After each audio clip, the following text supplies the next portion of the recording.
Yeehaw! Hi, I'm Pete Wernick, Dr. Banjo, and I'm going to show you on this homespun videotape how to play the 5-string banjo in the good old 3-finger bluegrass style. Now on this tape you're going to be learning about 10 different bluegrass banjo solo arrangements and also the very important skill of how to create your own bluegrass banjo solo arrangement based on a melody that you're already familiar with.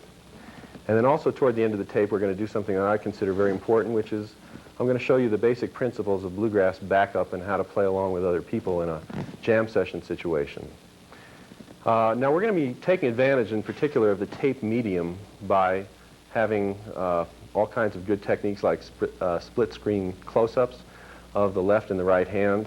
And also every time I show you a new technique there'll be a small practice section that you'll be able to come back to over and over again and play along with on the tape. And that should help you quite a bit, I think.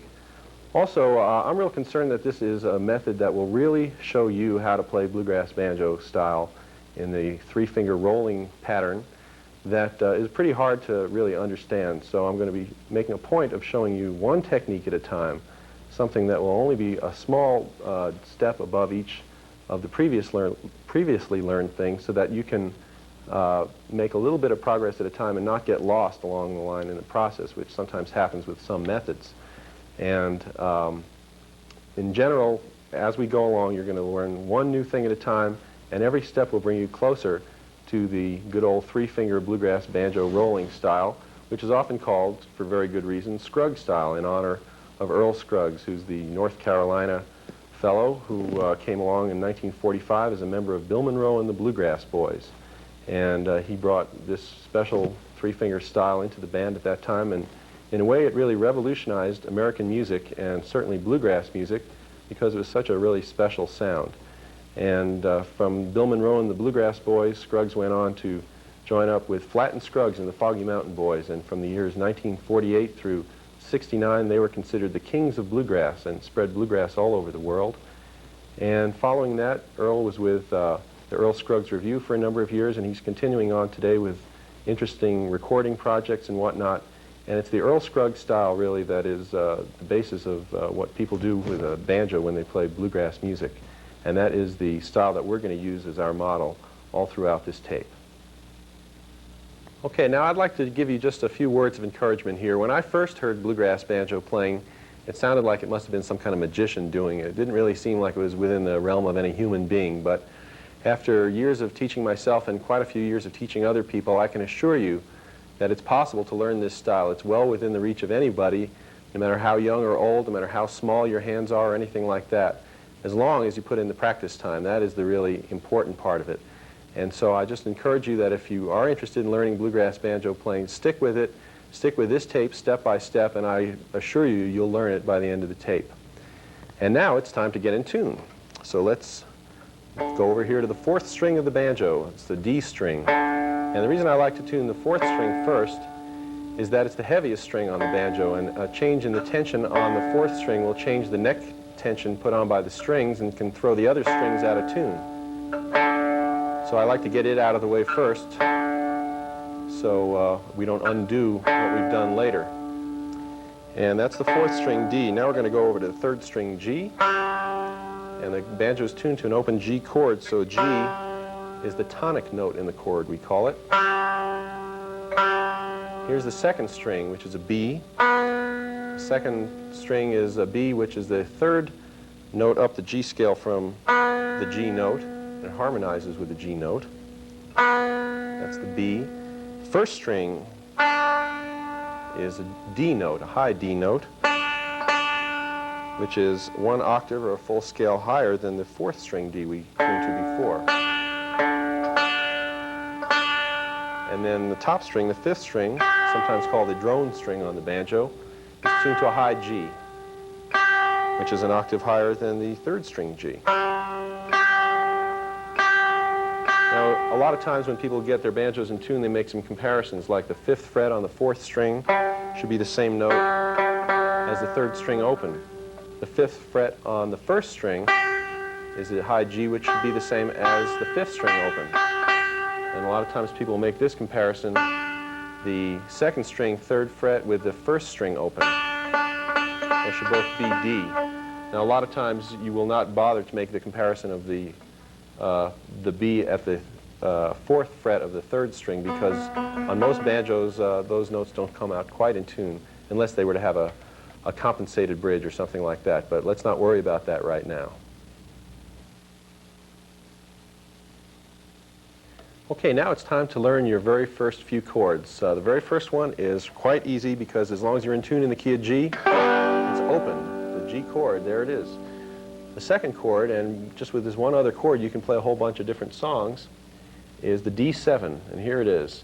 The index finger goes on the 2nd string 1st fret, the middle finger goes on the 3rd string 2nd fret, and make sure they're right up there close, snug behind the fret and holding firm down onto the neck. And there it is, the D7 chord. Now all I'm doing is I'm just running my right hand over the strings with a little brushing motion, or you can do it with a thumb pick or a flat pick or anything you want, and then you have that. Now with any of the 2-chord songs, all you're going to do is go on and off between the G chord and the D7th chord. So we're going to do the song Buffalo Gals right now. It's a good old favorite. Buffalo gals, won't you come out tonight, come out tonight, come out tonight. Buffalo gals, won't you come out tonight, dance by the light of the moon. Buffalo gals, won't you come out tonight, come out tonight, come out tonight. Buffalo gals, won't you come out tonight, dance by the light of the moon. Yeah. All right, now when you play along with the tape, it's important that you anticipate the chord changes between the G and D7. Think about it as you're playing along with the tape, and the important thing is to keep that rhythm going smoothly on the right hand. If you don't want it to stop at any point, just keep the rhythm going along with the song. Now, just to show you how much you've learned, here is a list on the screen of about 18, I think it is, 2-chord songs, most of which should be familiar to you, and that's already a song list that you can practice with. Now, what you can do is try to use your ears a little bit. Start off strumming a G chord and try to see when the chord's going to change to D7 and then back to G again. That's good for your ear training. Now, most songs in bluegrass use just 3 chords, and if we were in the key of G, it would be a G and a C and a D7 chord. So the chord that we need to learn now is the C chord. It's a 3-finger chord. The index finger goes in the same place as it did on the D7 chord, which is the 1st fret of the 2nd string. Then the ring finger goes on the 1st string 2nd fret, and the 4th string is covered by the middle finger on the 2nd fret. And there's a C chord. And it's important when you're putting on any new chord to make sure that it's going to sound clean. And what I do is I run through each of the strings on the right hand and I listen for whether it's clear or not. Now, sometimes when you hear an unclear note, the thing to do is to check back and look and see on the left hand what is the matter. And typically what might happen is that a finger fretting one string is accidentally touching another string. In this case, it's the 3rd string, so I have to kind of change the position of the chord to make sure it works right. Or if you're far away from the fret, like this, if you're too far behind the fret, you'll end up having an unclear note. Or if you're simply not holding the string down hard enough, you will get an unclear note. But especially if you're not close enough behind the fret, you'll get a bad sound. So practice doing that, make sure it's clear. It's also important to be able to take the chord on and off like that, quickly, accurately, and if possible at all, without looking. That's very important when you are playing a song, that you can just keep the rhythm going clearly and smoothly with your right hand. Your left hand anticipates the chord changes and gets them on and off clearly. You need whatever attention you have left over to think about the song and not have to worry about whether your fingers are going into the right position. Now let's take a nice 3-chord song. It's a fun song called Mama Don't Allow. Mama don't allow no banjo playing here. Mama don't allow no banjo playing here. We don't care what Mama don't allow, gonna play that banjo anyhow. Mama don't allow no banjo playing here. One more time. Mama don't allow no 5-string playing here. Mama don't allow no 5-string playing here. We don't care what Mama don't allow, gonna play that 5-string anyhow. Mama don't allow no 5-string playing here. All right, way to go. You are now what I would call a musician, because you can play a 3-chord song, and that's a real important thing to do in bluegrass. There's a lot more stuff to learn in bluegrass besides just how to play a chord and just strumming with your right hand, but you're on your way. And now we're going to learn one more important chord, which is the D chord. Now this is another 3-finger chord. It's a little bit more complicated, but you need to stick with it and get it down. The pinky goes on the 4th fret of the 1st string there. Then you leave the ring finger kind of hanging up in the air. The middle finger goes down on the 3rd fret of the 2nd string there. And then the index finger covers the 3rd string, 2nd fret. And once again, check through. It happens that the 5th string doesn't harmonize too well with the D chord, so you wouldn't want to really accentuate that, but it's not terrible if you do hit it. And now we're going to do Columbus Stockade Blues, which is one of the early hits of recorded country music. It was some kind of big hit back in the 1920s. So here we go. Way down in Columbus, Georgia, wanna go back in Tennessee. Way down in Columbus Stockade, my friends, they turn their back on me.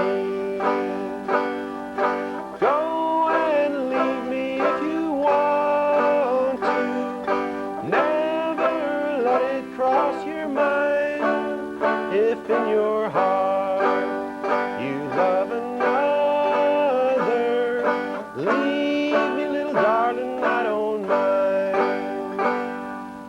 All right, now the D is pretty much interchangeable with the D7 chord as long as you're playing in the key of G.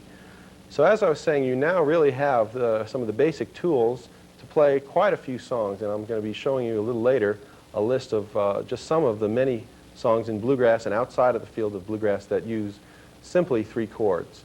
But at this point, if somebody asks you, can you play the banjo, are you a musician, you can say, yes, I'm a musician, I play the banjo. It might not be very complicated, but it's not important if it's complicated. It's important that you have fun and that it sound good. So once again, congratulations, you are a musician. Now that you're on your way learning bluegrass banjo, I'd like to take this opportunity to recommend a book that's kind of close to my heart. It's pretty much my whole instruction method in here, in a book called Bluegrass Banjo on Oak Publications, published by Music Sales. And this covers quite a few subjects of interest and importance to your playing, not only now, but as you go on through all your learning.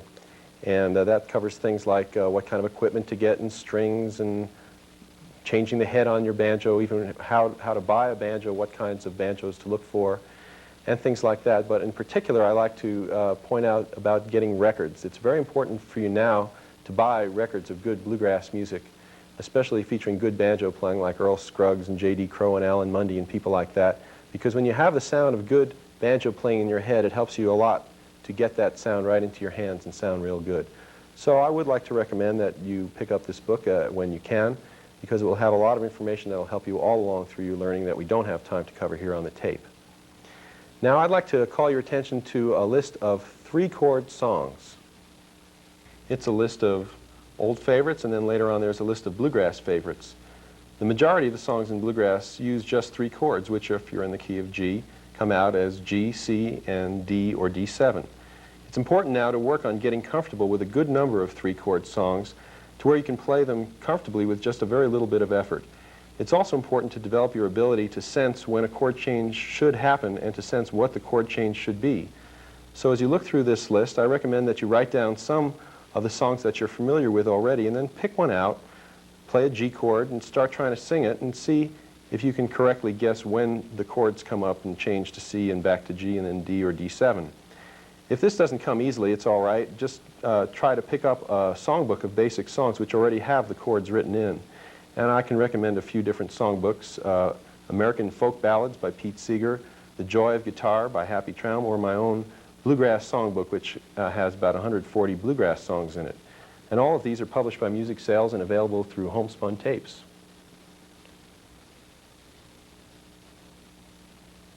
Okay, now it's time to get rolling. And I'm going to show you 4 different 8-note roll patterns that you can do with just your bare fingers, but it really is time to get 2 metal finger picks and a plastic thumb pick so that you can sound good and bluegrassy while you do the rolls. Now, as you learn each one, and of course you'll be checking with the tab that comes with the tape, I want you to get it accurate at first and smooth, and then you're going to want to speed it up more and more so that it starts becoming more of a flow. So I'm going to show you what I mean by showing you nice and slow what each roll sounds like, and then speeding it up to where you can hear the flow. The first one's called the alternating thumb pattern, and it goes thumb, index, thumb on the 5th string, middle on the 1st string. Then you do the same thing again, but this time the thumb starts on the 4th string, thumb, index, thumb, middle. So here it is, the alternating thumb pattern.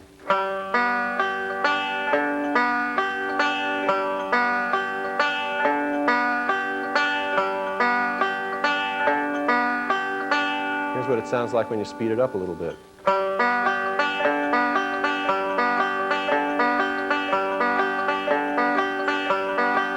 And this is more normal speed.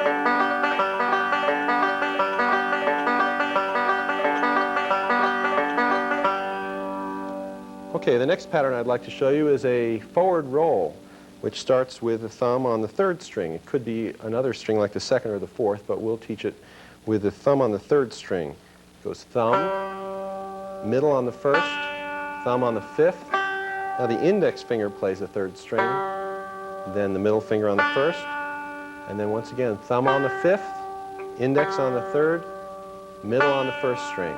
So that was 8 notes, and here's what they sound like as a flow.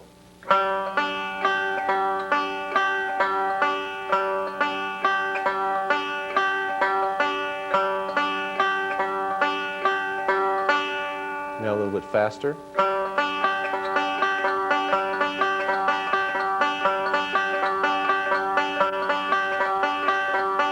And a little faster than that.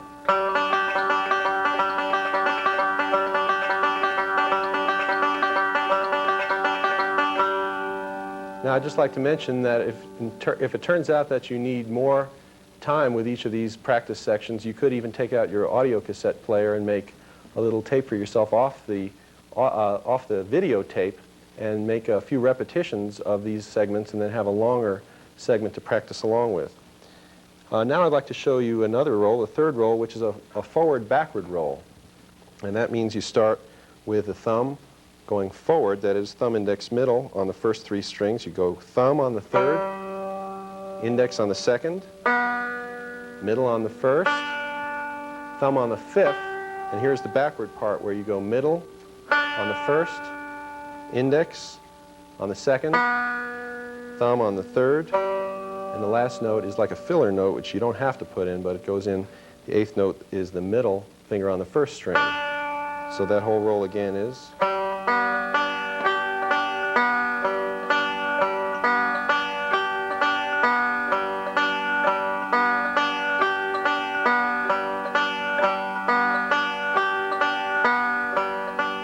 And here it is a little faster.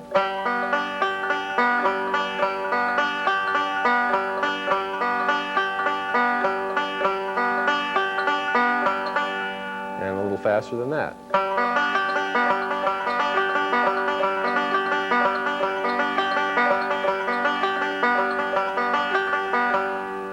Okay, and now for the 4th roll I'm going to show you, it's one that I call the Foggy Mountain Breakdown roll because it's the same roll that Earl Scruggs uses at the very beginning of Foggy Mountain Breakdown, and you get 2 chances right at the beginning to play important melody notes. You could start it with either the thumb or the index, but we'll start it with the index in this case. Index on the 3rd, middle finger on the 1st, and the thumb comes down to hit the 3rd again, and then the middle on the 1st again, thumb on the 5th, index on the 3rd, middle on the 1st, and then the last note is the thumb on the 5th string, and here it is again.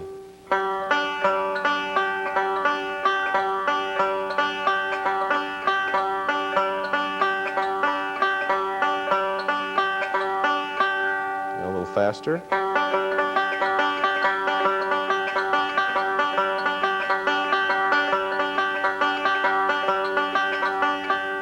And one more time.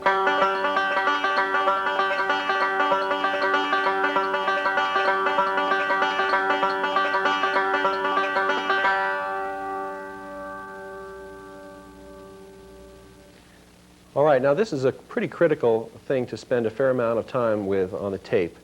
You have to work on each roll, getting it accurate and smooth without stopping as you just continuously do it in a good flow up to a pretty reasonable speed.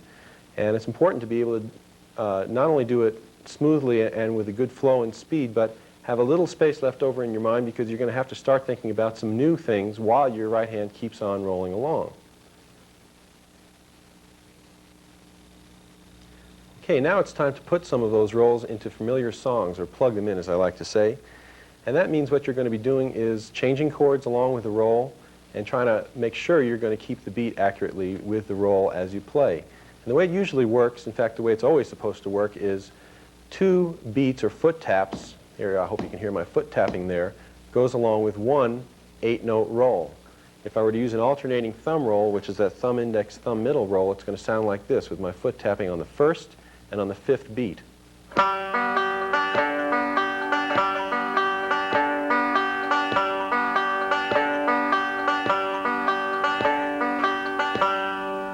That is a particularly good roll to use when you're learning this technique of plugging the rolls into songs because the thumb is doing something that really helps state the beat as you're tapping along with your foot.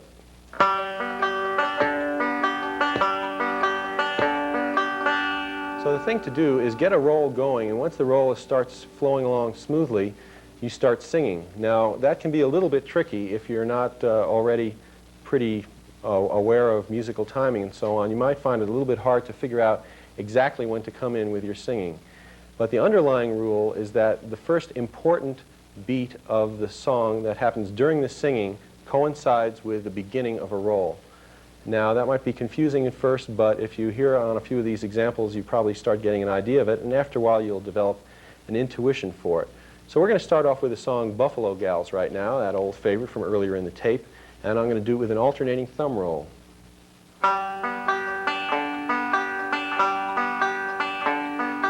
Buffalo gals, won't you come out tonight? Come out tonight, come out tonight. Buffalo gals, won't you come out tonight? Dance by the light of the moon. Buffalo gals, won't you come out tonight? Come out tonight, come out tonight. Buffalo gals, won't you come out tonight? Dance by the light of the moon. All right, that's one song down. And now we're going to try another roll, which will be the forward-backward roll on another song that you've already learned a little bit of, Mama Don't Allow. So here's the forward-backward roll, and then I'll start in singing.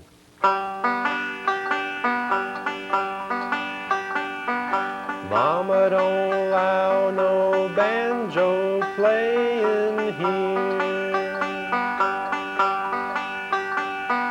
Mama don't allow no banjo playing here. We don't care what Mama don't allow, we're gonna play that banjo anyhow. Mama don't allow no banjo playing here.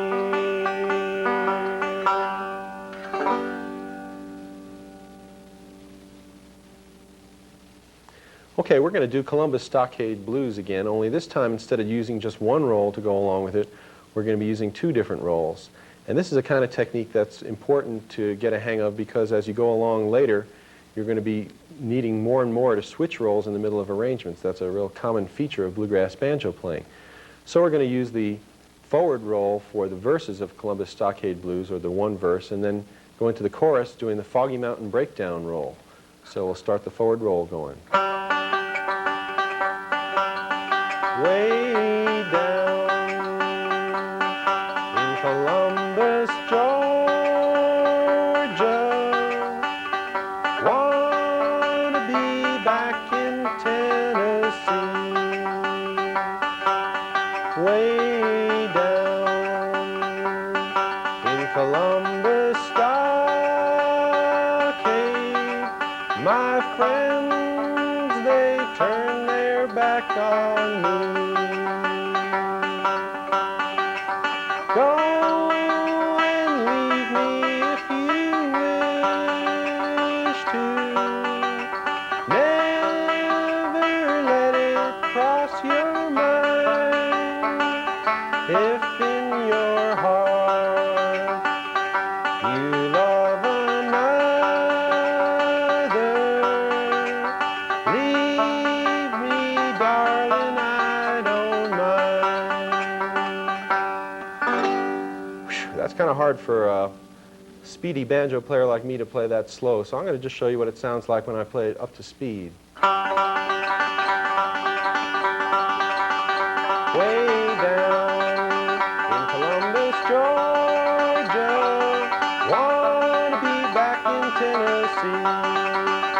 Way down in Columbus stockade, my friends, they turn their back on me. Go and leave me if you want to. Never let it cross your mind. Within your heart you love another. Leave me, darling, I don't mind. Now I pulled a little trick on you there. I used just one roll that time. It was the Foggy Mountain Breakdown roll. But what I did is I changed which string I was leading with. Instead of staying on the third string with my the beginning note of each roll, I went to the second string there for the chorus, and that's something we're about to get into in just a little bit. But I'd just like to say this is an important part of the tape, again, for you to play along with. You have to be able to get a hang of playing the rolls along with the chord changes and not breaking the roll as you play. That's really important. And what you can do is take each roll in turn that you're working on and take it and play it with all the songs there on the tape. It doesn't have to be the same roll that I'm playing on the tape, but if you keep time with me, it's going to sound really good as long as you stay right in rhythm with me. Now, as I was saying, an important part about a lot of arrangements is that you have to be able to vary the string choices that your right hand thumb or index finger makes, because that's what's involved when you go hunting around after melody notes on the neck of the banjo. You sometimes have to find them on the second string or third string or the fourth string. And so these rolls are all adaptable so that you can start with a different finger in a different place, or actually the same finger in a different place, to be exact about it. So I'm going to give you an example with the forward-backward roll, and instead of always just playing the thumb on the third string, I'm going to show you what it's like to do the thumb on the fourth string. But first, here's the thumb just on the third string.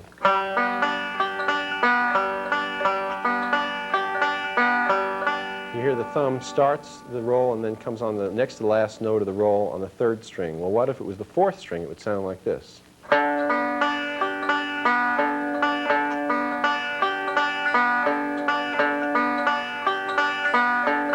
Or what if you switched it so that the first time you hit the thumb, it was on the third string, but then the seventh note of the roll, the next to the last note, it was on the fourth string. Now it would sound like this.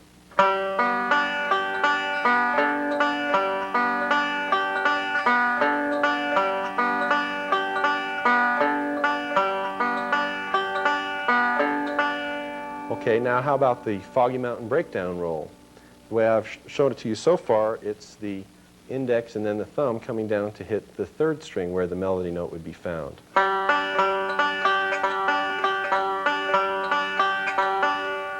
Now what if it was the second string? I'm going to do a couple of times through on the second string, then a couple of times through on the third string, and then a couple of times through on the fourth string, and you can hear what's going to happen.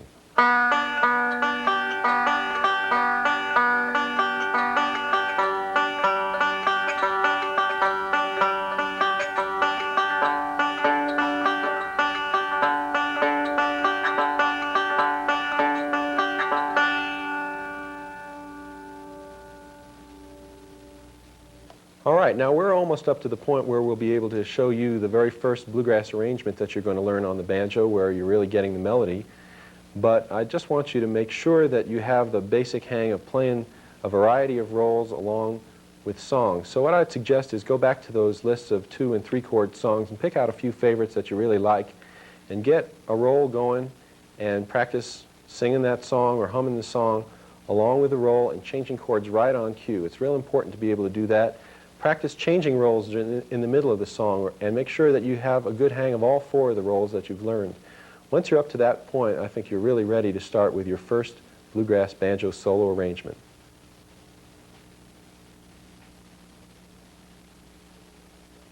Okay, it's time for your very first bluegrass banjo solo arrangement. And it's going to be a song with just 2 chords, Handsome Molly, and it's going to use just the forward roll. And just in case you're not already familiar with the song, I'm going to do a quick run-through of Handsome Molly. I'll use an alternating thumb roll as I do the run-through, and then we'll go into the close-ups and you watch how I do the song with the forward roll and a few left-hand variations. So here's the run-through. I wish I was in London or some other seaport town, set my foot on a steamboat and sail the ocean round, sailing around the ocean, sailing around the sea, think of Handsome Molly wherever she may be. Well, I varied the roll there a little bit, but that gives you the idea of the song. And now here's the arrangement with just the forward roll, and watch the way my left hand goes a little bit outside of the chord to hunt down the melody a little bit.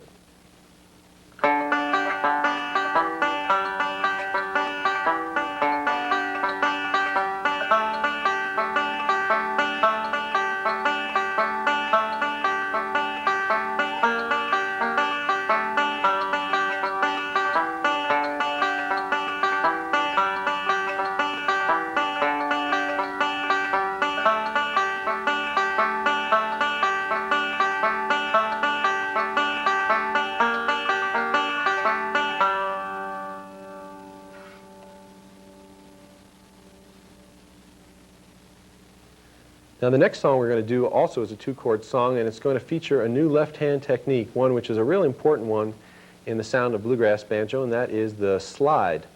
Now one of the most common places where you do a slide, and it's one that they probably get the most mileage out of in bluegrass banjo, is the slide on the 3rd string from the 2nd fret up to the 3rd fret. It doesn't make any difference which right hand finger you use, but here's the way it sounds and looks. Be sure to get both the sound of the 2nd fret note and the sound of the 3rd fret note. Now within a roll, very often this sound of the slide gets substituted for a melody note that would otherwise be the 2nd string open. When a singer might be hitting the 2nd string open, the banjo player is probably going to do their little variation on that note, a bluesier sound in a way, by just doing this slide from the 2nd to the 3rd fret. Now I'm going to take the alternating thumb roll, and I'm going to add the slide in first just at the beginning of the roll.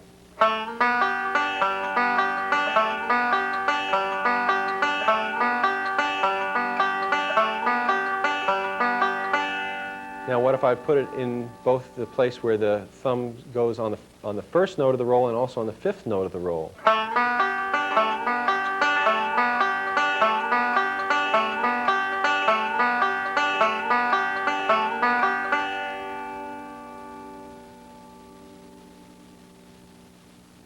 If you've listened enough to a lot of bluegrass banjo playing, that phrase that we just heard is one of the real common phrases that comes up a lot in bluegrass banjo playing. And now we're going to do this version of Shady Grove using the alternating thumb roll and that particular slide. And I'll play it up to a more normal speed for the people who don't know how the song goes, and then we'll do it in a slower speed so you can see how I'm playing in it.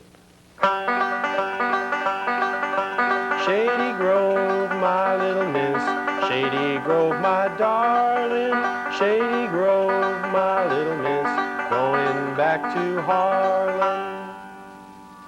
Okay, and now here is the slow version using the alternating thumb roll and using this slide quite a bit, as well as a little bit of other fingering to try to get the melody into the song.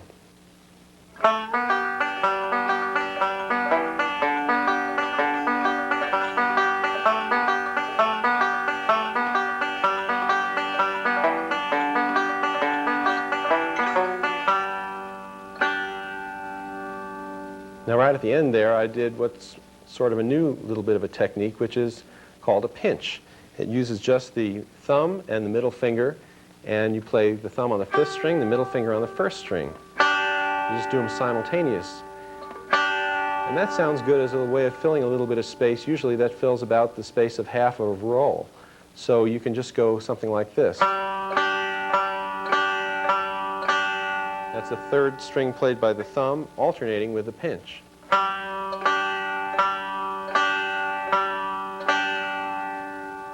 Now I'm going to do that same song, Shady Grove, using basically the alternating thumb roll, but I'll throw in pinches here and there. In fact, I'll do it twice through, and I'll try to put the pinch in slightly different places so you can see all the ways that a pinch can be used to kind of break up the flow of the roll and just add some nice spice to the sound of the tune.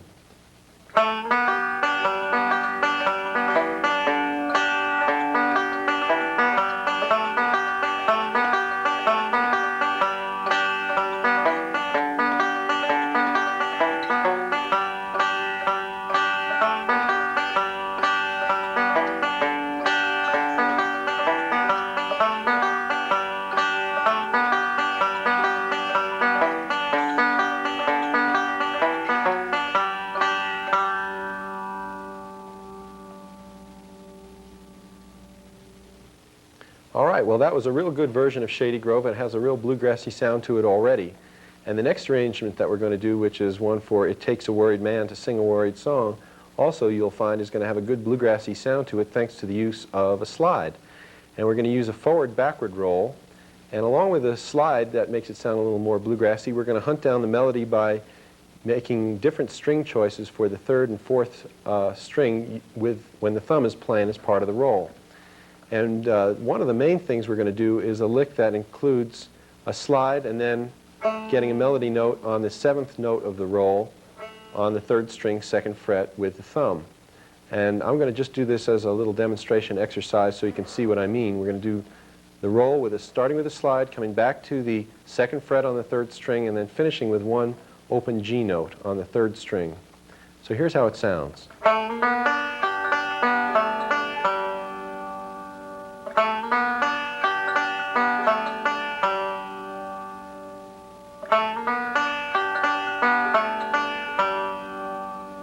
And that is the forward-backward roll using the slide and the fretting note on the 2nd fret, and that will come up quite a bit in this arrangement. Now I'm going to play Takes a Worried Man to Sing a Worried Song at a bit of a faster speed so you can get an idea of how it's going to sound. It takes a worried man to sing a worried song. It takes a worried man to sing a worried song. Takes a worried man to sing a worried song. I'm worried now, but I won't be worried long.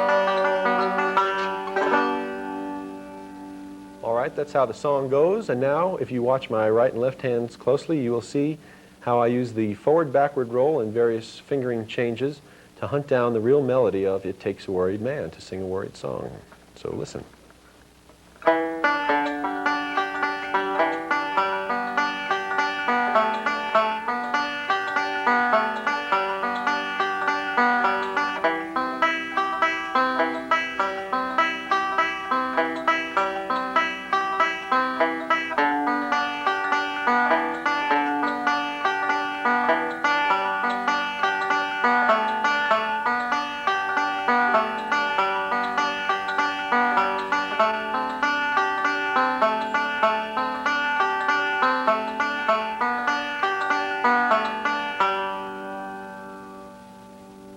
I just want to say that here at Homespun Tape, we'd like to hear your suggestions because we're all ears.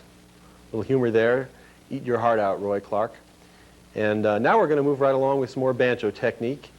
And this will be the hammer-on, which is a very common technique. You can go from an open string to a fretted note using the hammer-on like this. What you do is you sound any string. In this case, it'll be the 4th string, and then hammer on with your left hand. In this case, I'll do it onto the 2nd fret.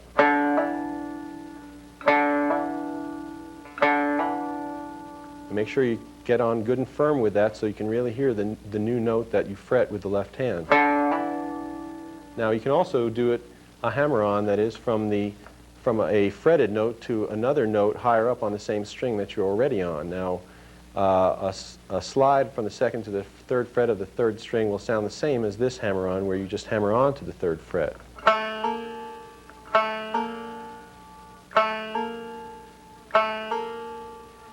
And what we're going to do now is take a little fragment of the Worried Man arrangement where you went onto the C chord, and instead of just doing a plain roll with the thumb starting on the fourth string at the beginning of the forward-backward roll, you'll hammer on to that part of the C chord as you do the roll, like this.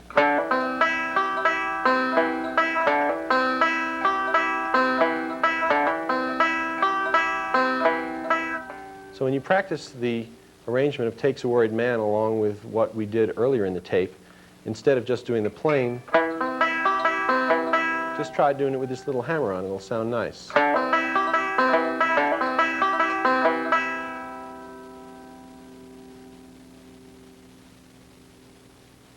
Okay, we have one more simplified basic bluegrass banjo arrangement that uses only one roll and actually gets a fair amount of the melody.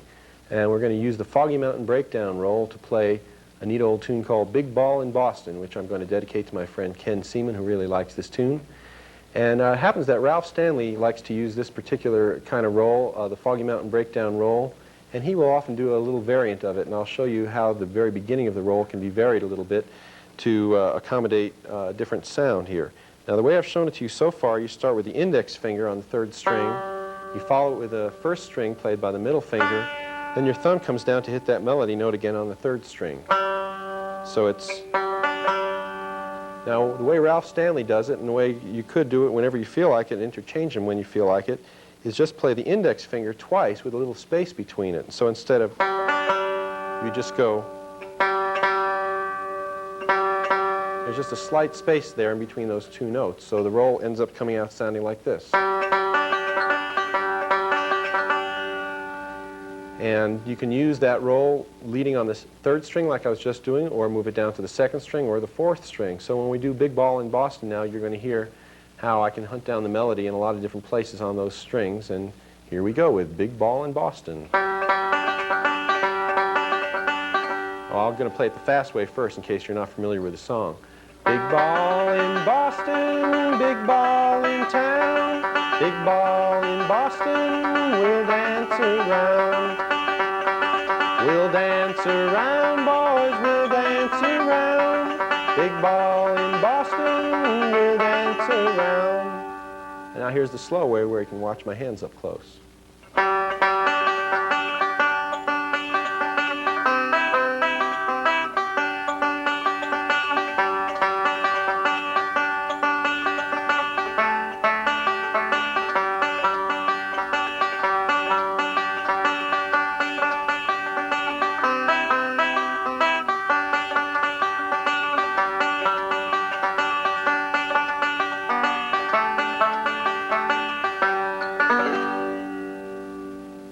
Time now for another left-hand technique that's real common in bluegrass banjo playing, which is called the pull-off.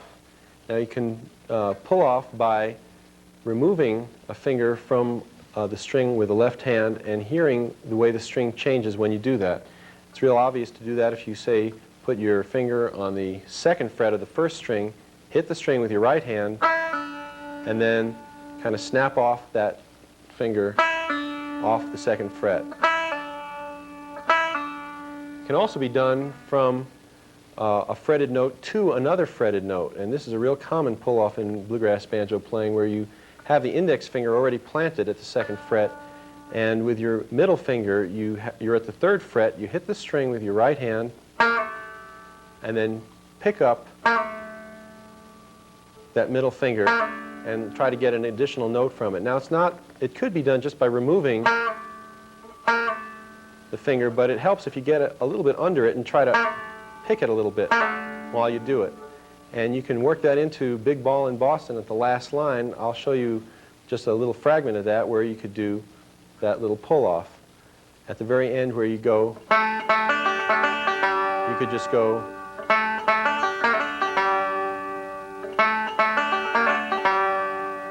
one more time slow. And you actually do that pull-off simultaneously just about with the very next pick note on the right hand. Don't let your right hand wait while you do the pull-off. And that's the same thing that you have to remember when you're doing a slide or a hammer-on. The right hand has to keep on moving along, keeping the time of the song while your left hand does the little embellishment of the note. Now here's another embellishment that you can use, which is a double hammer-on. And this is a lick that you can use in Big Ball in Boston. And you'll recognize it as an important part of Foggy Mountain Breakdown as well. A double hammer-on just means you do it twice in a row, quick. And here's one hammer-on, and just quickly follow that with another one. So when you do those two index finger notes at the beginning of the Foggy Mountain Breakdown roll, just hammer them on both. So the way that would sound is...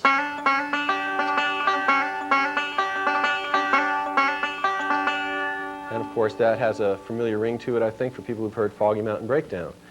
And now I'm going to play a slow version of Big Ball in Boston one more time, using both the pull-off technique and the double hammer-on.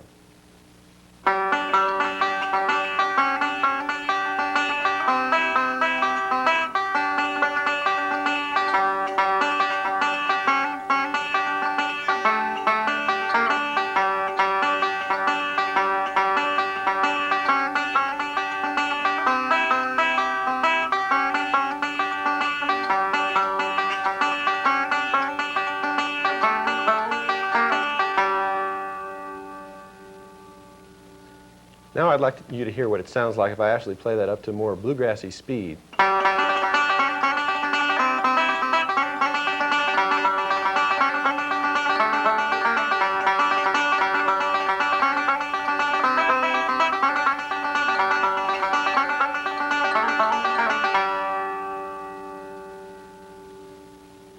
All right, now I think if you've learned that arrangement really well, I think you deserve a hand. So here's a good right hand. It's important to have a good right hand when you play bluegrass banjo.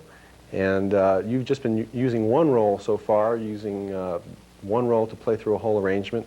But the real trick is being able to switch rolls as you play through a song. And in fact, what's going to end up happening as you get more and more accustomed to using rolls, you're going to be switching rolls so often that you're really going to be thinking consciously mostly of just keeping a flow of notes going with your right hand, and the right hand will almost get a mind of its own. And the main thing is you have to keep on putting out that constant flow of notes as you switch rolls. Now, as a way of getting used to the idea of switching rolls, I've got a little exercise I'm going to show you now that gets a nice little melody happening as you use 4 separate rolls, one after the other.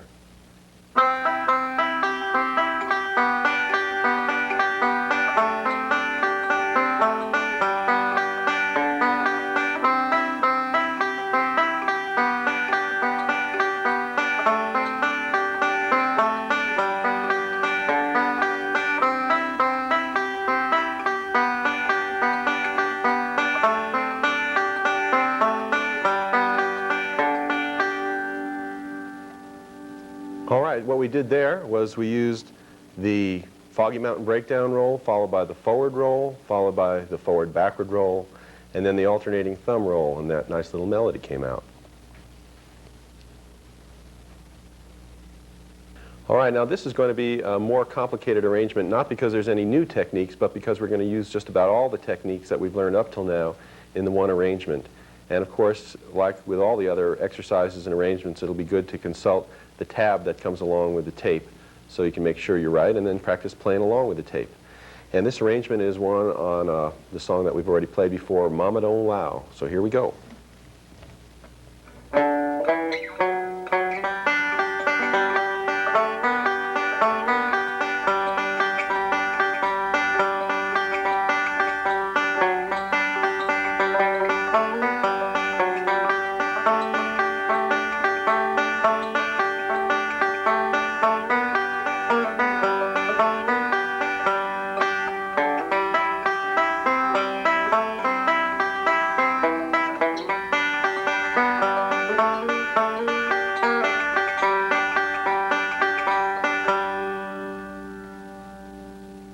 All right, now from this point on you'll be getting right into making up your own arrangements pretty soon, but as a little preliminary to that, I think it would be a good idea for you to learn from tablature some more exact arrangements of some realistic type banjo solos. And there's quite a bit of good instruction material out now, and you can look in the tab section of my Bluegrass Banjo book or various other materials. An important thing to look for, though, is an instruction material that also includes a recorded version of the thing that you're trying to work out, so you can check for accuracy and play along. And it's also a very good idea at this point to see if there's a good teacher in your area that can check and make sure you're playing things in time and you're working correctly from tablature. Also, it's very important that once you do learn how to play from tablature, you have to start getting ready to break the habit of relying on tablature, which might sound a little contradictory, but tablature is a good tool for learning how to make the hands work, but then they've got to learn how to work on their own and kind of get a mind of their own, which is the way every bluegrass banjo player really plays. The right hand is just kind of moving along on its own. So when you do have an arrangement learned, see if you can play it without having to look at written music, and see if you can just remember it, and then your right hand will be going off in the right direction.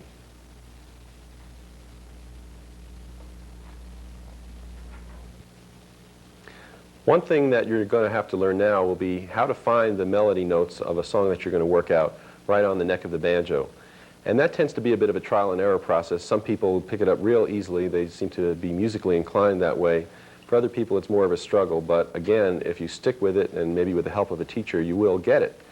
Now, one thing that really helps in the process of hunting down these notes is that there's a pretty limited selection to look through on the neck of the banjo when you're in the key of G. So let's look on the neck of the banjo now, and I'll just run through the entire list of notes, so to speak, that you will probably be using in any song in the key of G. On the fourth string, you have the fourth string open. You have the second fret, which is an E note. You might have this note on the fourth string, the fourth fret, that is, of the fourth string, the F sharp. Now the third string open is often used. Certainly the second fret of the third string is often used, and then maybe that slide that we've been doing on the third fret. Then the second string open might be used. The first fret of the second string comes up fairly often, especially when you're on a C chord. That will often be part of the melody. And then this D note up here, which matches the first string open. And then if you do have a melody note on the first string, it's usually easier rolls-wise to kind of move that same note from here. On the second fret of the first string, you can find the equivalent on the fifth fret of the second string over here. Now, when you are hunting down the notes, it's just good to know that certain choices like that and that and that are not likely to be used. All right, when you're working out the melody notes of a song that you're going to work out an arrangement of, what you need to sometimes do is rely on your sense of musical skills and your singing ability to try to hunt down the notes with the help of your own singing. So the best thing to do is pick a song that you're going to play. I'm going to use Red River Valley, which is the song we're going to work out an arrangement to in a little bit. And you just strum the G chord, and you start singing and make sure you're in the right key. From this valley they say you are going. And you go right back to the very first note of the song, and you make sure you get the right pitch of it in your singing. From, and that's the note you're going to have to start hunting down on the neck of the banjo. So you just hold that note with your singing. From la la la, la la la la la la la la. And when you hit the right note, hopefully you realize that it's the right note. In this case, it's the fourth string D note open. And that's what you're going to do with each note of the song. From this, and then this happens to be the third string open. And you just hunt through the various alternatives until you hit the right note. And that's the best way to do that kind of hunting. Now, if you're having trouble with that, you can at least sometimes hold the note with your voice, and as you're hunting down through the alternatives with your fingers, you can at least try to tell whether the notes you're playing on the neck are too high or too low compared to the note you're looking for. And that will at least narrow down your choices. And if you're still having trouble with this skill, don't overlook it. It's an important skill to be able to hunt down correct melody notes on the neck of the instrument. And if you have to go to a teacher, they should be able to help you, or just any good, trusted musical friend.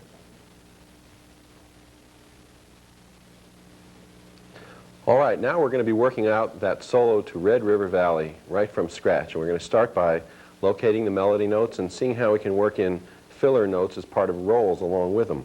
So the very first few melody notes are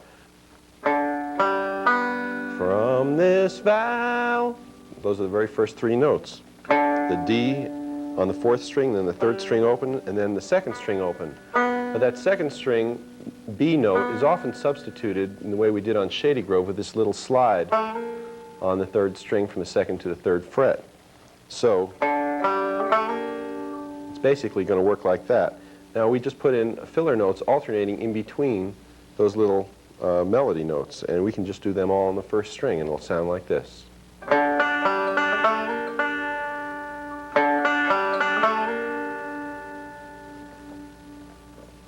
All right, now we're up to the word valley. And valley starts right on a principal beat of the song, which means that's where you're going to start an 8-note roll.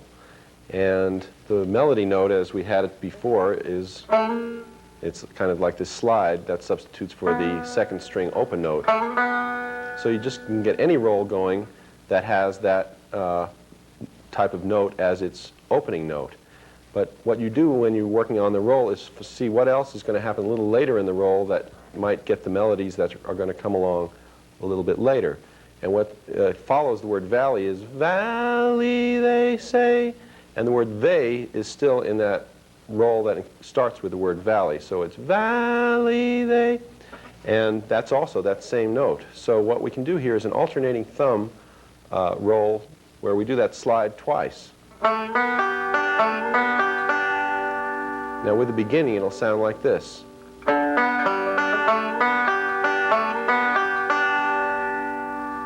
All right, now the next measure includes the words say, you are, which are. So again, with that second string open note, we can substitute that slide, and we want to get, which is you are in there, or at least something that implies that. Now, I have a technical term that I use for what we sometimes do on the banjo, which is called fudging, where you don't really play the melody, but you kind of hint at it. You maybe throw a couple of the notes away or put them in a different order, or they come up at a different time. You rely on this technique sometimes. You try not to rely on it too much, but that's what we do. And I can use a forward-backward roll here to start for the word say, and then imply you are with coming back at the end of the forward-backward roll. So here's how that part would sound for say you are going, or just say you are. Or actually, we'll fret that second fret for implying the melody.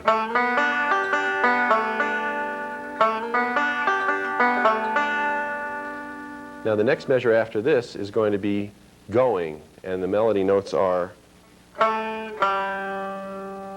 these two notes on the third string, and they both happen kind of quick right after each other, so that a Foggy Mountain breakdown roll would be especially appropriate here because you get two quick melody notes at the beginning of that roll.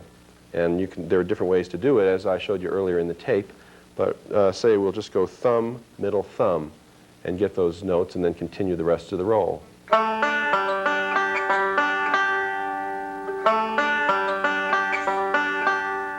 Now we're going to try to put all those elements together, and you'll hear the first line of Red River Valley.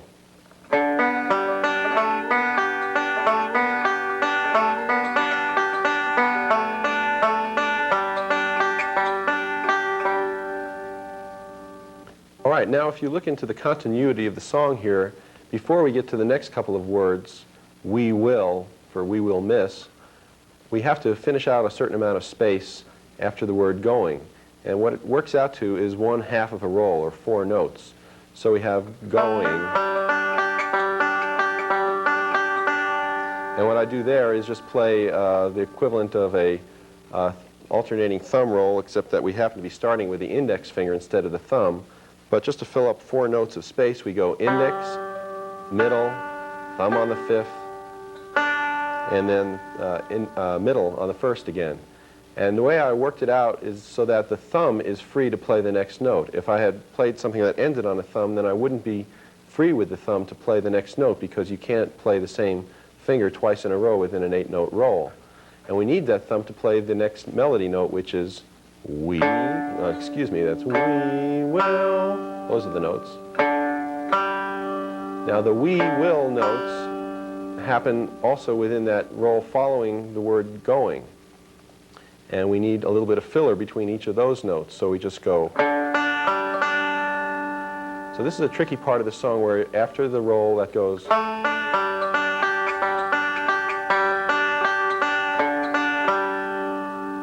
One more time.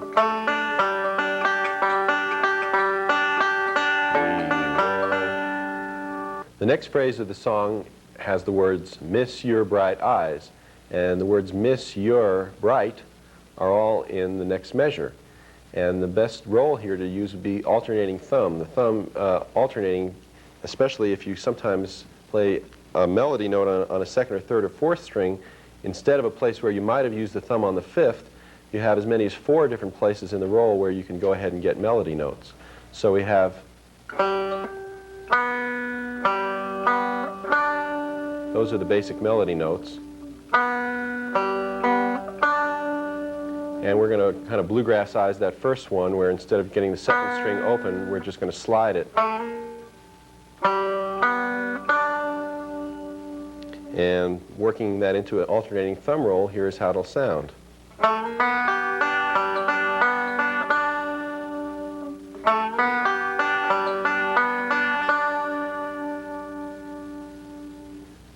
The next phrase is eyes and sweet smile. And the measure that we're about to play has those notes eyes and sweet, and then smile starts the next measure. But we'll put them all together here with showing you the melody.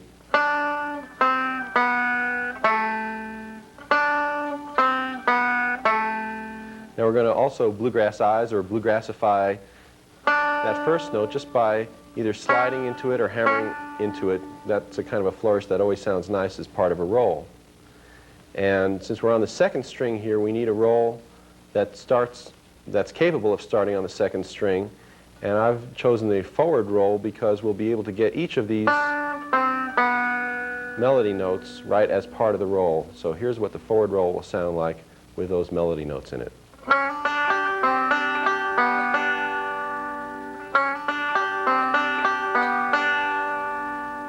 All right, now we're up to the word smile, which reminds me of a little sign that I've been looking at quite a lot to remind me that I'm having a really good time teaching you folks out in TV land how to play the banjo. And so the word smile is on the second fret of the third string. Smile. And we're going to use a slightly different chord position here for the, instead of a D7th chord, we're going to use a real typical bluegrassy variant of that, which is, you would perhaps call this a D6th position, technically, if you were to strum the whole chord, but usually you don't even play the second string while you're playing this position. But you get the advantage of this F-sharp note on the fourth string that harmonizes nicely with the second string note, and then your thumb actually, when you do a roll on it, avoids playing the fifth string, which doesn't harmonize as nicely with that third string note. So here's a good forward roll that you can use also for the roll that goes with the word smile. I'll play it continuously a couple of times.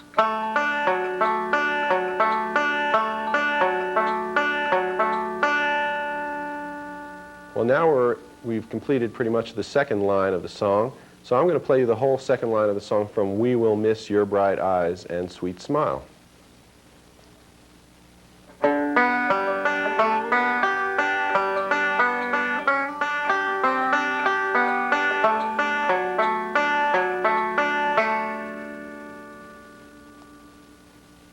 And now we're going to go all the way back to the very beginning of the song and play, nice and slow, the whole song up to the word smile. Here we go.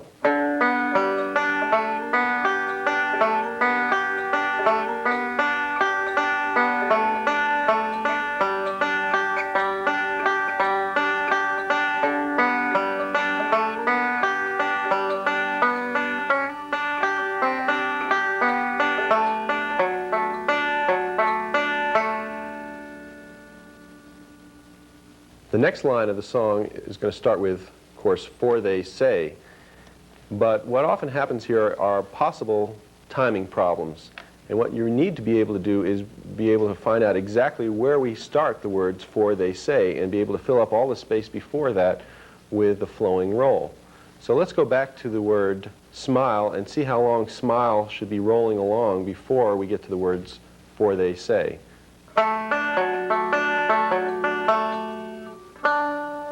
they say, that happens right at that point. So I'll do it one more time.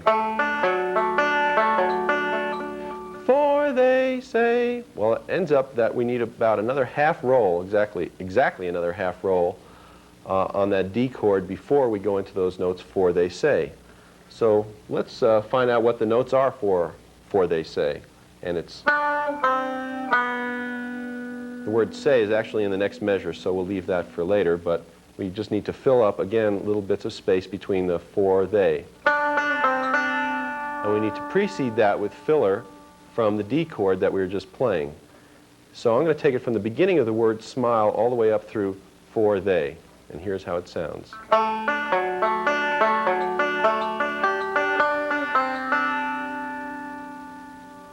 The next words of the song are, say you are taking. And taking starts another measure, so we'll just work on say you are, and it's... But again, there's that bluegrassy way of substituting that for the second string open with that slide. And we're going to take a phrase that we already used in Takes a Worried Man, where it's a forward-backward roll, starts on that slide, and it comes onto the second fret of the third string, and the whole phrase will just sound like this. And so again, we will combine with just a couple of words before, which would be the for they say you are, and we'll hear how that sounds all together.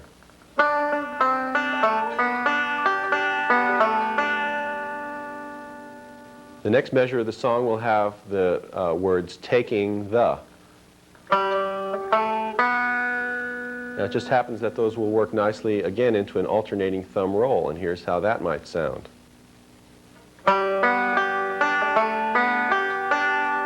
One more time.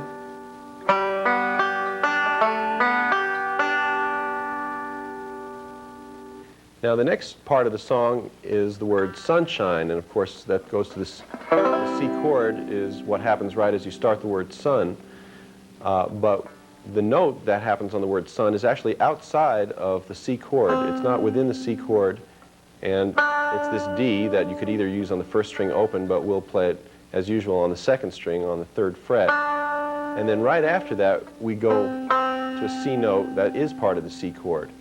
So that is a little bit tricky timing-wise, but once again, if we use the Foggy Mountain breakdown roll to get two important melody notes right near the beginning of the roll, it'll work out fine. So what I suggest is using your middle finger on the third fret of the second string and be ready to go right from there into the C chord with the index finger on the second string to pick up that melody note. And here's how that measure will sound with the word sunshine. One more time.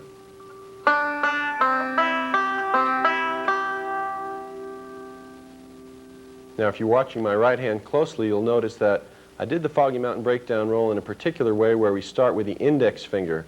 Now there's always the option of starting with the thumb instead, but if you're going to finish the previous roll, which we did with the thumb, then your thumb's not free to start this C roll with the thumb. You need to start it with the index finger.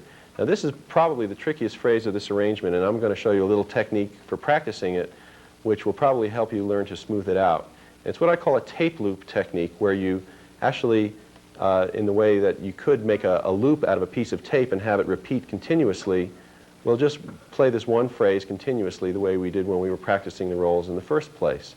And each time we'll start with the index finger on this note, and then play the rest of the roll on the C chord, and then without stopping go right back to the note with the index finger on this fretted string here. And by practicing this continuously, the whole thing is going to start smoothing out and becoming a lot more natural. If you need to make a longer practice loop to play along with, again, you could take out your audio cassette player and make a few repetitions of this part of the tape and play along with it. But here's a few times through that little exercise.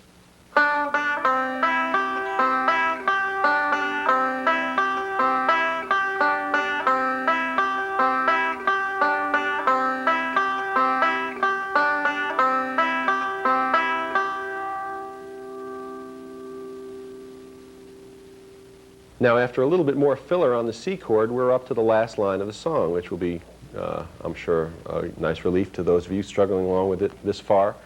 What often happens in a bluegrass banjo solo for the last line of the song, following the lead of Earl Scruggs, is that sometimes there's a fancy or a special lick substituted for the whole melody line of the last part of the song. And that is a time-honored technique, but just for the sake of really showing you how to go after and get all those melody notes, we're going to save that kind of technique for a little bit later in the tape. And so we're going to work on something that will fill out the end of the word sunshine, and then get us into that has. And that has, or that would be that has brightened. Or now what we need to do with the measure that we're up to is have something that starts with the index finger, because the last roll we did ended up with the thumb, and we need to start the next one with the index finger following that thumb note. And then toward the end of that roll we have to get into the word that has, which is on the 4th string here, 2nd fret. Now, because we are so far only working with a limited selection of rolls, we don't have any roll that will be able to get both of the words that has. And that's not really going to be a problem. That's just going to be another opportunity to use that fudging technique that I was telling you about before. So we'll just use one note there, and then brightened starts the next measure, so we'll save that for a little bit later. And if we just use a forward roll, a regular forward roll again, starting with the index finger on the 2nd string coming out of the word sunshine, and then move the index finger toward the end of the roll all the way up to the 4th string, it'll come up right about in time to get that note that we need for the melody. And that roll comes out sounding like this.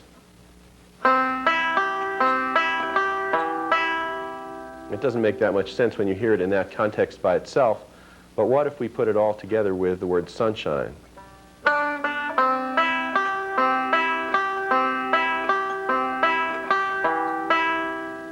You can hear it leading right into the word that has brightened. The next part of the song is brightened our path, and the melody notes are. Now there are a variety of ways we could go into this. We can start the roll with a thumb, because the thumb, it was not the last note of the last roll we played. And we could use a forward-backward roll and at least hint at or get some of those notes that we just played, and it would sound like this.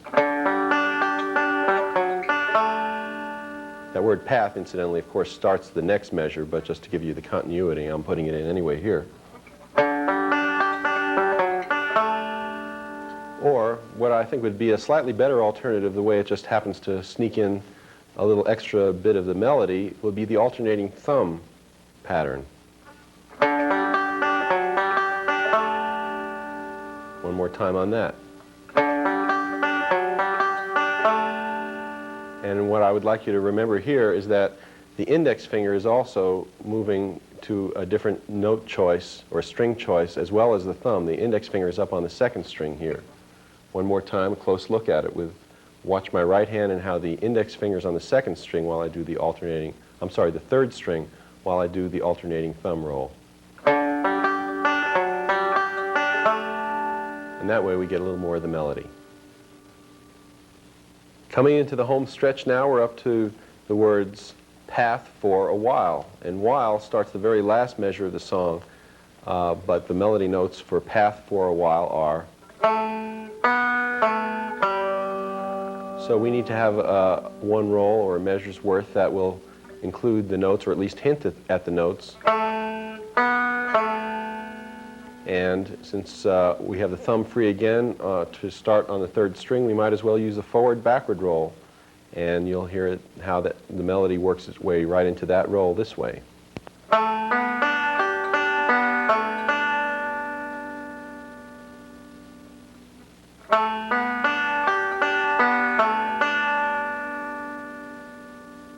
Now that gets us right up to the word while, which is just the 3rd string open played by the thumb. Now that can start a roll of its own, and I'll probably like to use here, well, you could use any roll that starts with a thumb on that string, but I think a good old forward roll would work fine there. So let's put those two sections together. That would be path for a while, and we'll roll it right out to the end of the song.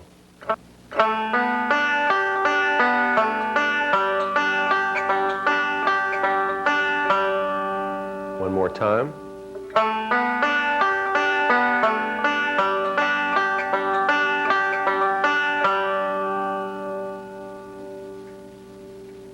This would be a good time now to review just the second half of the song from the words "For they say you are taking the sunshine" all the way to the end of the song, nice and slow, and then we'll review the whole thing at a little more normal speed.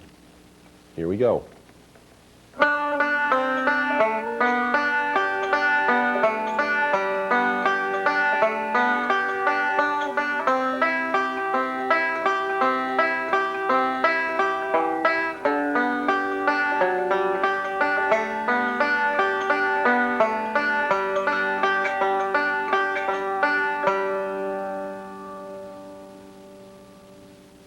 All right, that was the second half of the song. Now let's hear what the whole thing sounds like more up to speed.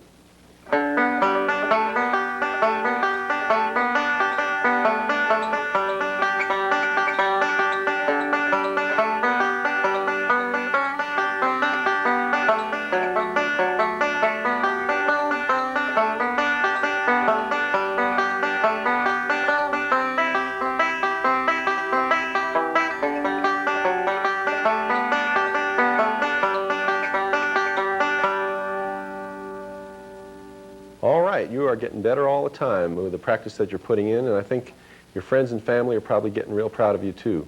Now, one thing I would like to caution you as we're getting better and better on the banjo is that the banjo is a bit of a loud instrument, as I guess you've noticed, and it's better not to play it, of course, when other people are trying to sleep or in the other room trying to concentrate on something else. But in case they're not there right now, let's get a little louder and a little faster and play one more time in a little more bluegrassy feel on that same arrangement of Red River Valley. Here we go.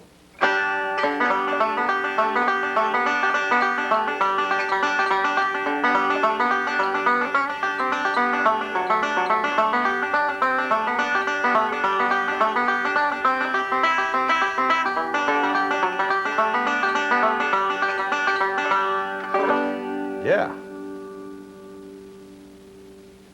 Now that arrangement was somewhat more difficult than some basic bluegrass banjo arrangements, but I think it was worth it because we went and found all the melody notes of the song that we were trying to figure out, and then we did what we could to put all of those melody notes, as many as we could at least, into the arrangement.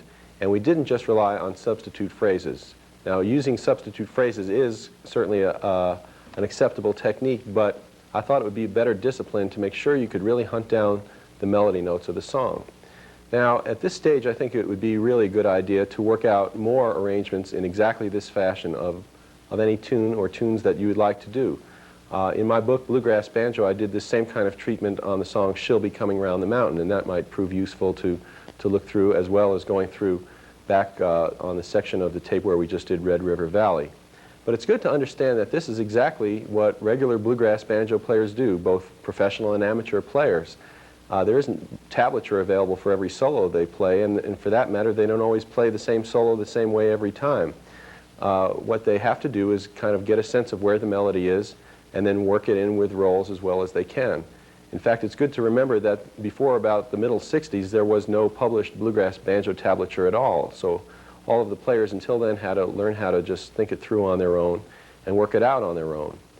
Now, of course, it's not a very easy thing. This is probably the hardest step, really, in all of bluegrass banjo playing to take, going from just working off of tab arrangements to actually being able to create your own. Very often people run into rhythmic problems, and they don't put in quite the right amount of filler notes, either too many or too few. And sometimes it would really help to get a teacher to help you through the rough spots of any arrangements that you work out. Or one thing that you could do on your own if there's no teacher to help you out is make a recording on a cassette tape of your own. Just take out your banjo or guitar and just start singing the song in a very even rhythm at the speed that your arrangement would be likely to be played at, and go through the song nice and evenly a couple of times. It would be good to start with a 1, 2, 3 count so you know where to begin, and then try out your arrangement and see if it does stay right in time with what you've put onto the tape. If you've got that down, you've crossed a real big hurdle on what it takes to be a bluegrass banjo player.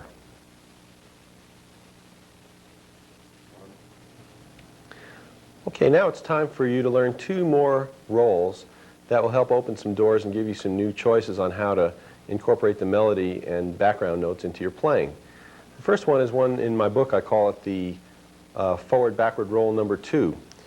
And it's a different kind of forward-backward roll, as you'll see.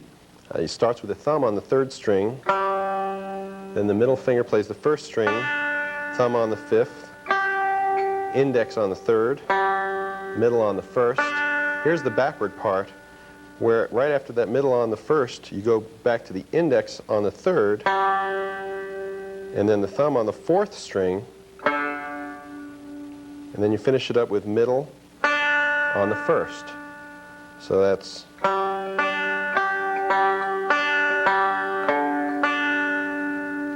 and one more time. A little bit faster speed and you'll get the idea of the flow.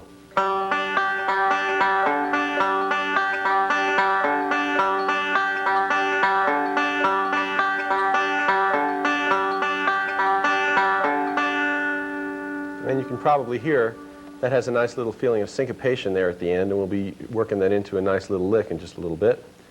The other roll I'd like to show you is one that actually uses the middle finger as the opening note on the roll, so it's a middle finger lead roll, and it's one that doesn't actually occur in Earl Scruggs' playing, but it really makes it a lot easier to get melody notes on the first string. It's just a four-note pattern that repeats and repeats. It starts with the middle finger on the first string, and the index on the second, middle on the first again, and then thumb on the fifth. So it's just a four-note pattern.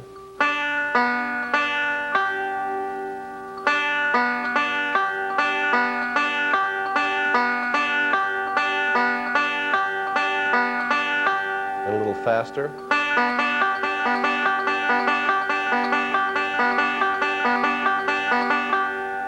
And now to hear a little idea of what it'll sound like when you do some left-hand things with it, I'm just going to go on and off a C chord, and you'll hear what happens as I continue with that roll.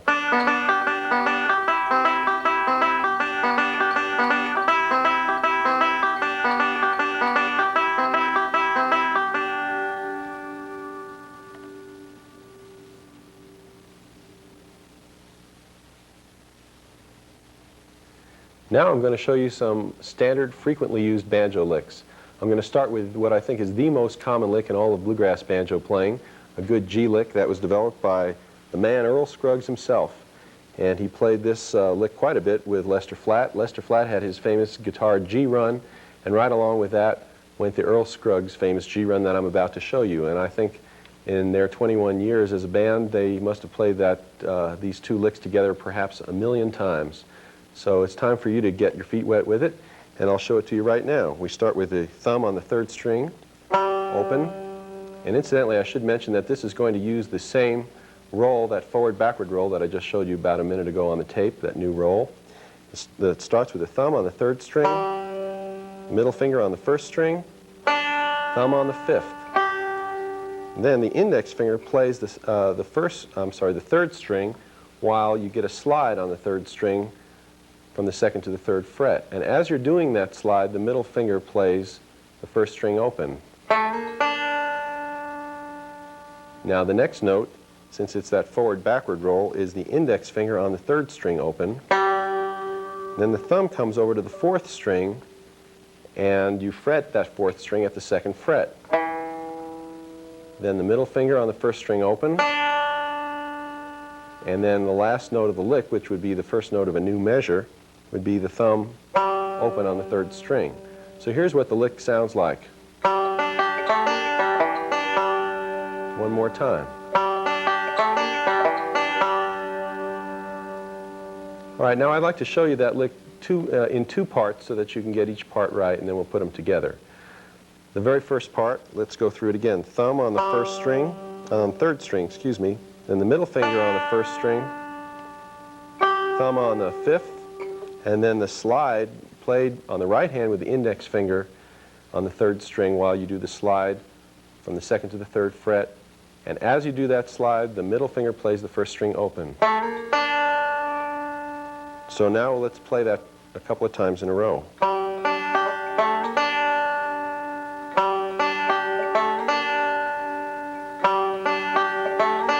Play it along with me.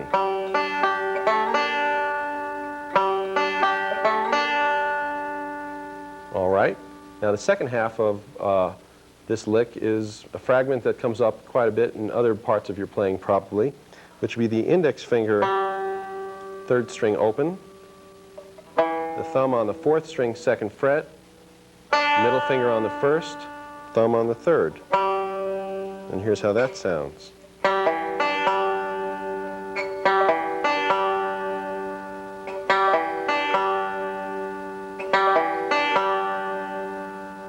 Now let's just put them all together and see how that works.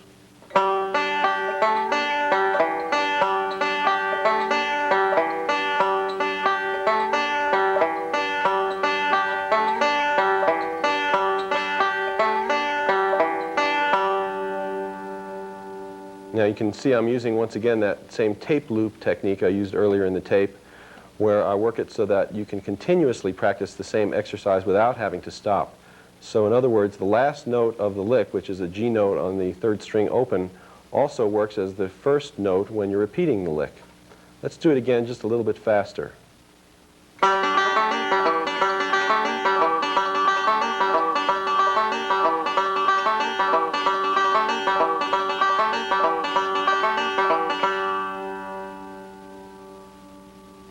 All right, I think the chances are you probably recognize that lick because it is such a commonly used lick in bluegrass. It's something that you can use at the end of any break that you do, just from the very last time you hit the 3rd string G, just go right into that tag lick. You can also use it while, say, you're playing along with a singer and the singer can't remember what the next verse is that they're supposed to sing, so you can just keep on playing that tag lick until they remember.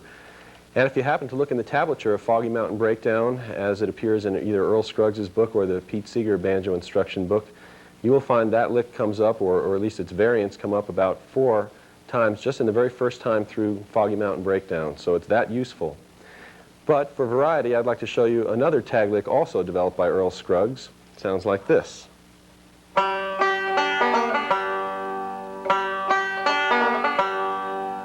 Now this does not use just simple continuous 8-note rolls. There's a little pause, just a 1 note's worth pause on either side of this accented first note, that is 5th string note.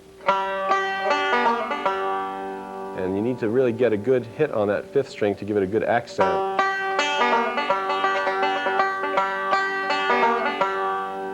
Now it also, as you can see, uses a little bit of a pull-off there, right near the end of that lick. And that might be a technique that you still need a little bit of work on. It's not too easy to get just the right flow to it. So I'd like to show you a little exercise that you can do just practicing that little pull-off part of the lick. And it's just a part where you start with the index finger on the 2nd string open and go right into the pull-off as you're doing the 1st string note with the middle finger, and then the 3rd string open played by the thumb.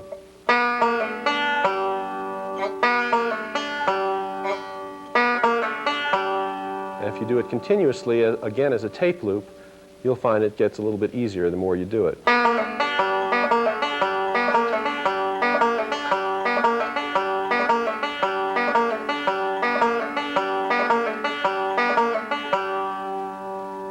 And I'd strongly recommend playing that lick right along with me on the tape and see if you can get it sounding as close to the way I'm doing it as you can. Get it all smoothed out. And when it's all smoothed out, it'll sound good back in that tag lick I just showed you. And now I'm going to play that tag lick again as a tape loop, and play it along with me if you can.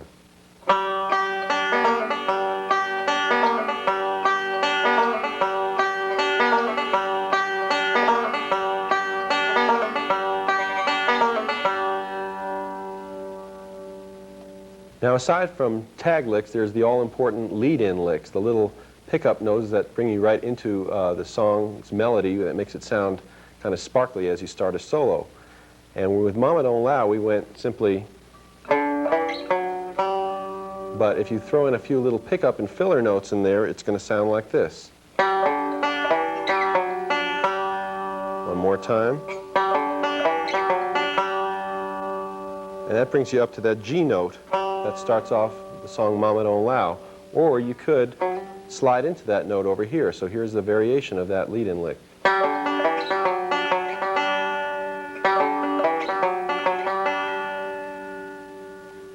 Right, now what if the first important note of the song is on a B note, the second string, like in Red River Valley?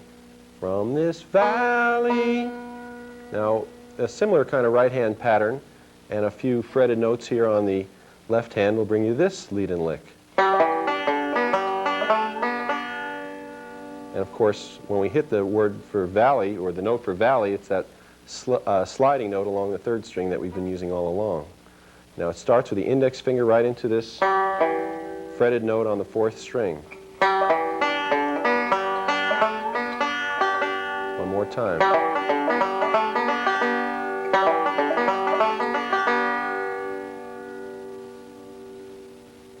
If the song starts on this note, the D note on the third fret of the second string, a real common tag lead-in lick is, or,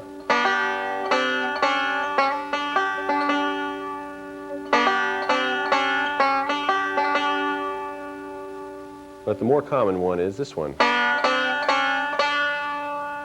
And you're simply playing these two fingers together, the index and the middle finger. Now, a few songs start on the fourth string as their first important melody note, like Handsome Molly, where it goes, oh, I wish I was. And here's a good lead-in lick for that. Again, this one starts on the index finger, third string open, going into this fretted note on the fourth string, and then down one fret, down to the open string.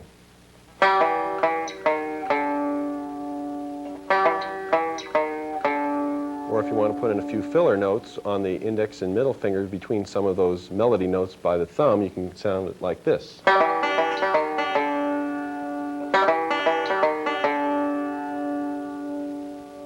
Now here's a lick that goes from G into C, which might sound good whether you're doing backup or you're working it into a solo.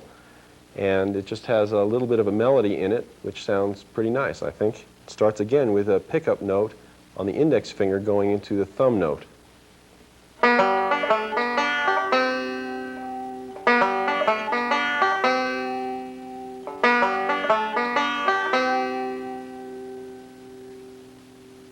Now here's a longer lick that Earl Scruggs has always used quite a bit, and it comes in handy in a variety of places. Like if you're going to play a whole line of G, you can substitute that line with this lick, or if the line goes from G to D to G again, you can put in this lick. So I'm going to play it for you now.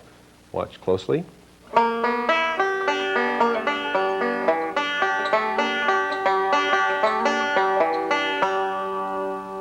Now if you listen carefully, you notice that that tag lick, that first tag lick I showed you, is the way he comes out of that long lick. Let's play the whole lick one more time and watch closely.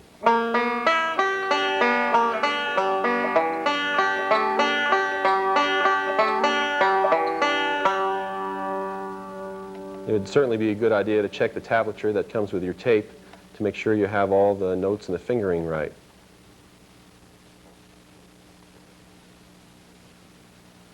Now that you've learned a good handful of the main standard licks, I'm going to show you how to create a solo using quite a few of those licks.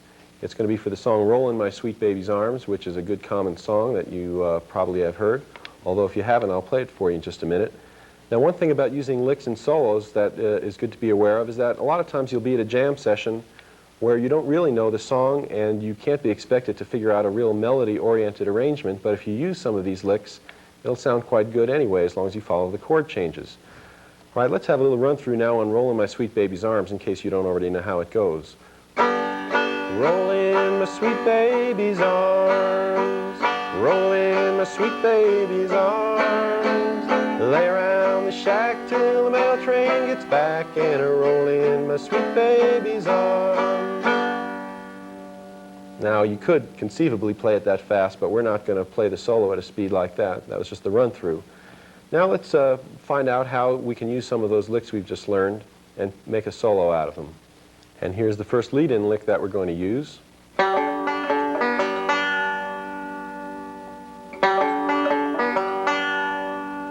And you've already seen that one in the lead-in lick section. Now we're going to go right into that long Earl Scruggs lick.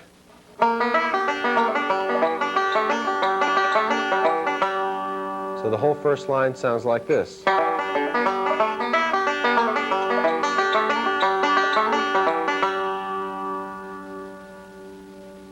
Coming out of that first line of the solo, we'll need a little bit of filler, and it would be nice to put in a couple of pinches, like we did earlier in the tape. Now the second line, we can use that same longer lick, and it'll work fine until we get right near the end of it where the chord change switches to D. And there's a good D lick that I haven't shown you yet. It uses the same chord position, that D6 type position, and all you do is you match it with that second forward-backward roll, the new forward-backward roll I showed you, and you keep all the notes on the third and fourth string between the thumb and the index finger, and that lick goes like this. Now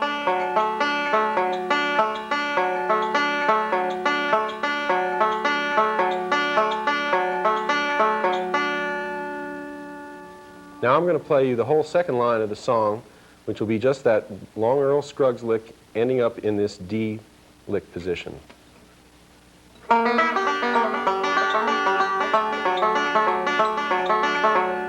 One more time.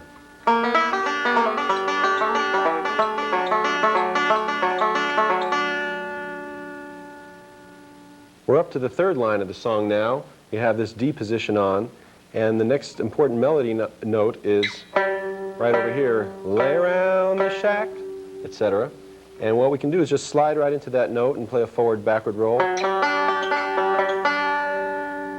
And then use an alternating thumb roll, a little bit of that, and then right into that G to C lick that I showed you a little earlier in the tape. And then once you hit that C chord, that happens right at that point in the song, you can just get a roll going, any kind of roll, as long as it starts with that note and just keeps the time on a C chord. And if you want to approximate the melody of Rollin' My Sweet Baby's Arms a little bit, you can start the next roll with the thumb on the fourth string, where you get a little bit of the melody there. Now we're going to string all those licks together.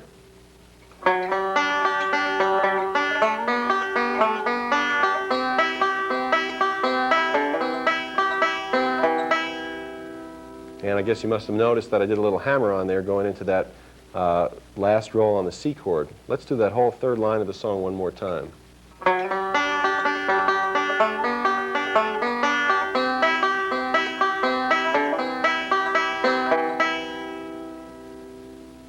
Stringing all those licks together in that third line is a little bit tricky, so I do recommend, of course, that you check with your tablature, make sure you have it right before moving on to the next line. And the last line is not too hard, because we can end it just the way Earl Scruggs ended his break on Rollin' My Sweet Baby's Arms in the famous Mercury recording back in the late 40s, and it's that same long lick again.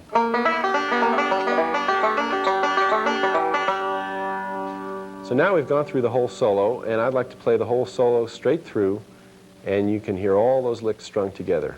Here.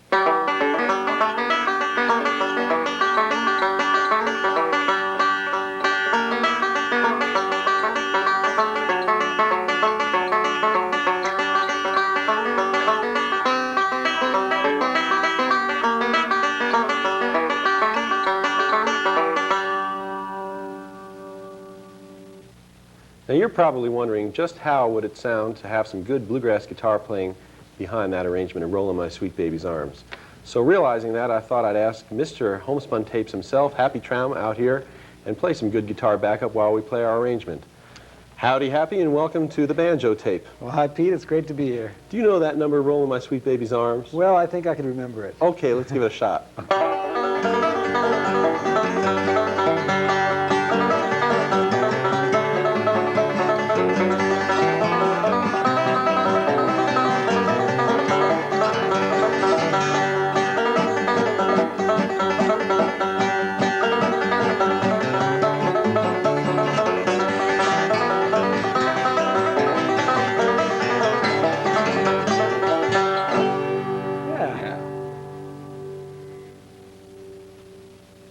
By this time in the tape, you've learned several good bluegrass banjo arrangements, and you now have the tools to work out any number that you want to work out on your own. And from this point on, the thing to do is just get some more instruction materials. And using them, you can learn new songs, new chords, new licks. You can work on playing faster, smoother, louder, all the good things that a good bluegrass banjo player does. And there is a good variety now of instruction materials, including books that I and others have written, and some real good instruction audios and videos available from homespun tapes. All these materials will teach you a lot of what you need to know about playing good bluegrass banjo.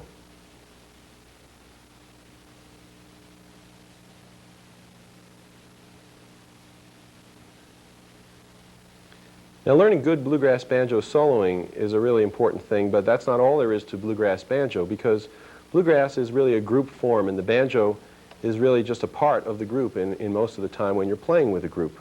It's not always the featured soloist. So practicing only by yourself and playing only by yourself is kind of like learning how to be a shortstop but not learning how to actually be on a team. So we're going to show you some principles now of bluegrass banjo backup, and one of the really important things to know, the main technique that's different from lead playing, is what I call the chunk. Now, to learn a good chunk, the main position is this F chord, and I'd like to show this to you on the neck of the banjo. This is a new chord for you. It's a four-fingered position, so it's a little bit harder to get off and on when you're first learning it than some of the other chord positions that you've learned so far. But the main thing that you do when you use this chord is you really just, you don't take it on and off the neck, you kind of slide it to different places around the neck. If you play the same position 2 frets up from the F, where the pinky and the ring finger are at the 5th fret, that turns it into a G chord. And if you move further on up the neck, all the way to the 10th fret, where there's a little position marker there, that makes it a C chord. 2 more frets up from that, up to the 12th fret, where there should be a special double position marker, you get your D chord. So you have G, C, and D. Now the right-hand technique that goes along with playing this chord position is as follows. You don't simply play the chord and hold it. As soon as you've played the chord, you have to release it a little bit so that your fingers are still making some kind of contact with the string. And what that happens is that it mutes the sound as soon as you release the pressure on the string. So what I like to do is play 3 fingers on the right hand, thumb, index, middle, playing any combination of 3 strings, usually say the 1st, 2nd, and 3rd string. And as soon as I've played it, lift up the pressure and let that chord stop. That gives it a little more of a snare drum effect than if you don't lift it up, as opposed to... Now you can alternate that with downbeat notes played by the thumb on the 4th string. One good thing about this chord position is that the notes on the 4th string always come out as the tonic of the chord that you're playing on. In other words, if you're on a G chord, the 4th string is a G note. When you're up at the 10th fret playing a C, the 4th string is a C note, the tonic of that chord, and then a D at the D position there up on the 12th fret.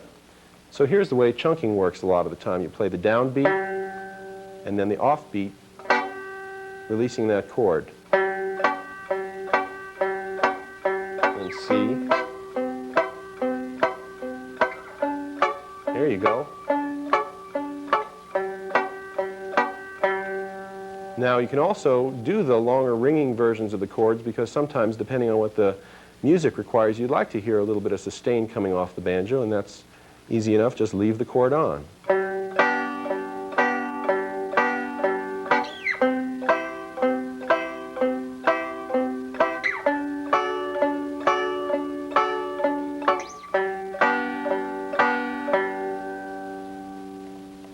These various techniques will work well when you're playing with other people, of course, and that ringing technique will work real nice behind single note picking done by a guitar. So I've asked Happy Tround to come out here again, and we're going to do a good old number, Jesse James, and if you keep your eyes on what I'm doing, as Happy is singing and playing, you'll see a variety of the backup techniques I've been talking about.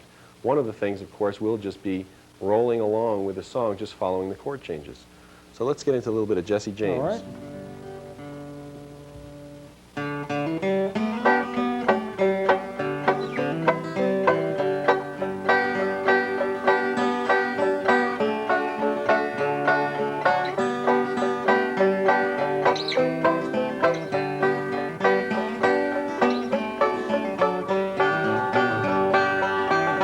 Jesse James was a lad who killed many a man. He robbed the Glendale train. He stole from the rich. He gave to the poor. Had a hand on the brain. Jesse had a wife who mourned for his life. 3 children, they were brave, but shot, Mr. Howard has laid poor Jesse in his grave. Here's one more jam technique that I'd like to pass along. What if you're at a jam session and people are playing a song that you've never heard before and you don't know what the chords are as they come up? It'd be pretty hard to play along there. But what I do is I just position myself in the little jamming group to where I can see the left hand of the guitar player. The guitar player, more than the banjo player, if there is another one, is usually holding down the good rhythm chords that are pretty easy to read. So I'm asking Happy now to play a couple of the main chords that come up in bluegrass and other kinds of music, and I'll tell you what they are. So he's starting there on a G chord. That's a C chord. That's a D. And there's D7. The E minor chord, followed by the E major chord. There's an F, and there's another way of playing an F with a bar. And the A chord. For more information, check Happy's homespun guitar tapes. And B7th. And now I'd like to wind up the tape with a couple of extra bluegrass banjo solos, and you can consult the tablature that comes with the tape for the exact fingerings on the right and the left hand. And again, I'll have Happy Tram accompany me on two numbers. First, we'll play a little bit of Lonesome Road Blues, and then Little Maggie.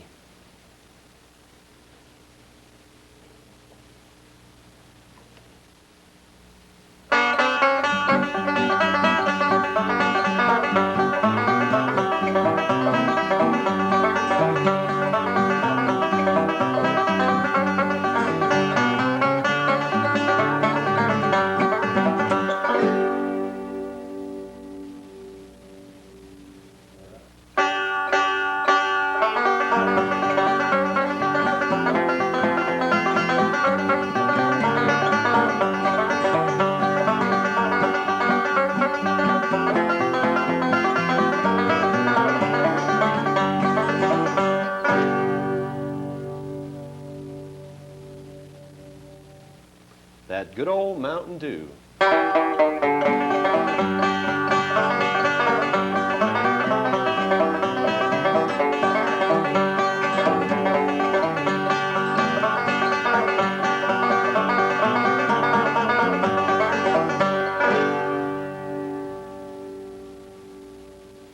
Well, friends, that's all for this homespun videotape. I hope you've gotten something out of it. I'd like to give a special thanks to our stagehand. You need a good solid right hand to play good bluegrass banjo. Remember, bluegrass banjo is not impossible. It is something that you can learn. Just try to remember to take a step at a time, be patient with yourself, and realize that bluegrass banjo is not something that you're going to learn overnight. Keep reviewing what you've learned to make sure it's good and smooth and accurate. Those are the essentials in any kind of music. Remember, if it sounds good, it must be good.